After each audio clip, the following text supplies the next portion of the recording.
Comscore नुसार आता isakal.com आहे देशातील नंबर 1 ची मराठी न्यूज वेबसाईट। प्रत्येक अपडेटसाठी isakal.com ला नक्की भेट द्या।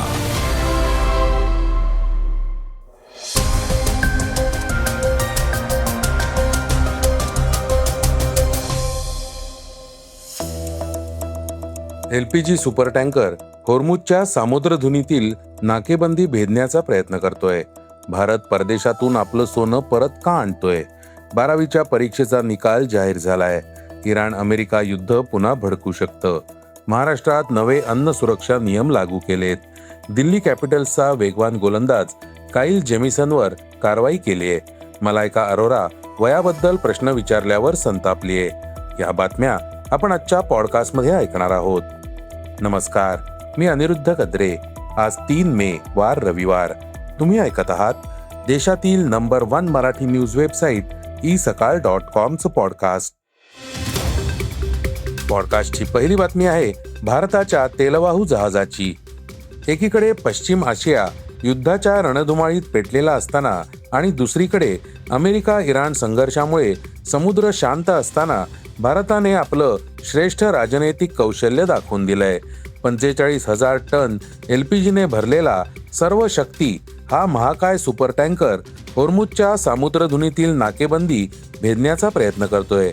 भारत हा जगातील तिसरा सर्वात मोठा तेल आयातदार आणि LPGचा दुसरा सर्वात मोठा ग्राहक आहे।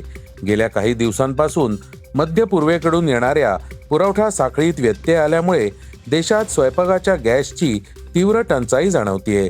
गॅस एजन्सींबाहेर लागलेल्या लांबच लांब रांगा, लोकांमध्ये पसरलेली घबराट आणि हॉटेलमधील कमी झालेले मेन्यू यामुळे जनजीवन विस्कळीत झालंय।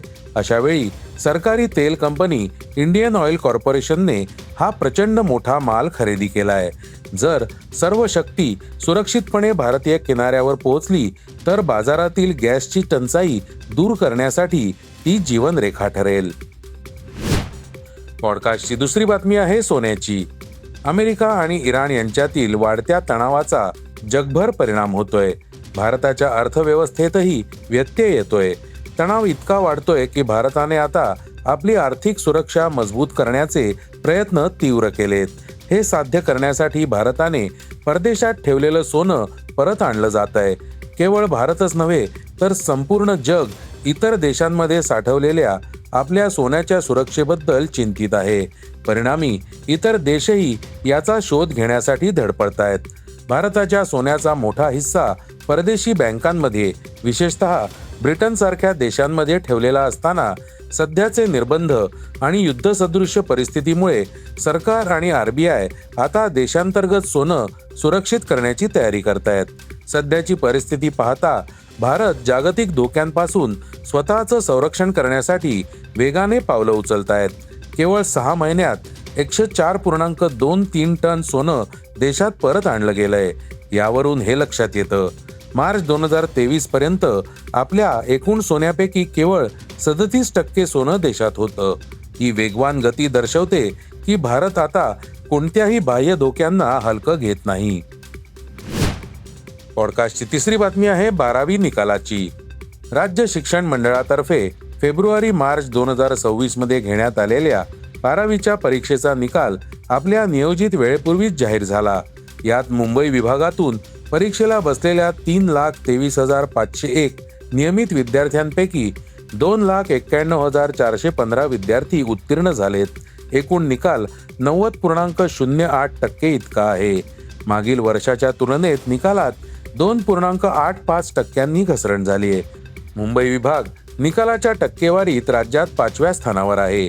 12वीच्या परीक्षेत यंदाही मुलींनीच बाजी मारली आहे। त्यांच्या निकालाची टक्केवारी 92.25% आहे। मागील वर्षाच्या तुलनेत तर मुलांची टक्केवारी 86.99% इतकी आहे। मुंबई विभागातून 12वीसाठी एकूण 3,24,739 विद्यार्थ्यांनी नोंदणी केली होती। त्यातील प्रत्यक्षात 3,23,501 विद्यार्थी परीक्षेला बसले होते, तर उर्वरित 1,238 विद्यार्थी परीक्षेला बसलेच नाहीत। नोंदणी केलेल्यांपैकी 33,321 विद्यार्थी नापास झालेत। या परीक्षेत 3,466 विद्यार्थ्यांना 90% अधिक गुण मिळालेत. मागील निकालाच्या तुलनेत ही संख्या 1,000हून अधिक घटली आहे. पॉडकास्टची चौथी बातमी आहे इराण आणि अमेरिका तणावाची. इराण आणि अमेरिका यांच्यातील तणाव कायम असून परिस्थिती पुन्हा चिघळू शकते. इराणच्या लष्कराने इशारा दिलाय की अमेरिका आणि इस्रायल सोबत युद्ध पुन्हा सुरू होऊ शकतं. इराणचे उपलष्करी अधिकारी मोहम्मद जाफर अझदी यांनी म्हटलंय की अमेरिका कोणत्याही करारांचं योग्यरित्या पालन करत नाही. अमेरिकी अधिकाऱ्यांची वक्तव्य केवळ देखावा होती.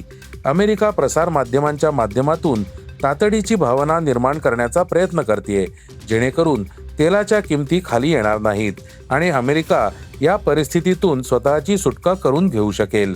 इराणचं सैन्य पूर्णपणे तयार आहे आणि कोणताही हल्ला झाल्यास प्रत्युत्तर देईल. पॉडकास्टची पाचवी बातमी आहे राज्य अन्न व औषध प्रशासनाची. आता महाराष्ट्रातील मुंबई शहरातील रेस्टॉरंट्स आणि खाद्यगृहांना पदार्थांमध्ये दिले जाणारे पनीर ताजे आणि अस्सल आहे की त्याऐवजी दुसरे पर्यायी पनीर वापरलंय याची ग्राहकांना स्पष्टपणे माहिती देणं बंधनकारक आहे. राज्य अन्न व औषध प्रशासनाने जारी केलेला हा निर्देश अंमलात आला असं अधिकाऱ्यांनी सांगितलंय. पारदर्शकता सुनिश्चित करण्यासाठी आणि पनीरऐवजी स्वस्त दुग्धविरहित पर्यायांचा वापर करून ग्राहकांची दिशाभूल होऊ नये यासाठी हा निर्देश जारी करण्यात आला होता. पॉडकास्टची सहावी बातमी आहे क्रीडा क्षेत्रातून. दिल्लीचा वेगवान गोलंदाज काईल जेमिसनने वैभवला डावाच्या सुरुवातीलाच बाद केलं. मात्र जेमिसनकडून एक मोठी चूक झाली, ज्यामुळे BCCIने त्याच्यावर कारवाई केली आहे. दिल्ली कॅपिटल्सचा वेगवान गोलंदाज काईल जेमिसनवर IPL आचारसंहितेच्या लेव्हल 1 उल्लंघनाचा आरोप ठेवण्यात आलाय. सामनाधिकारी राजीव सेठ यांनी त्याला लेव्हल 1 इशारा दिला असून एक डिमेरिट पॉइंटही दिलाय. जेमिसनने सामन्याच्या पहिल्या डावातील दुसऱ्या षटकात हे उल्लंघन केलं. काईल जेमिसनने हा आरोप कबूल केला असून सामनाधिकाऱ्याने लादलेली शिक्षाही स्वीकारली आहे.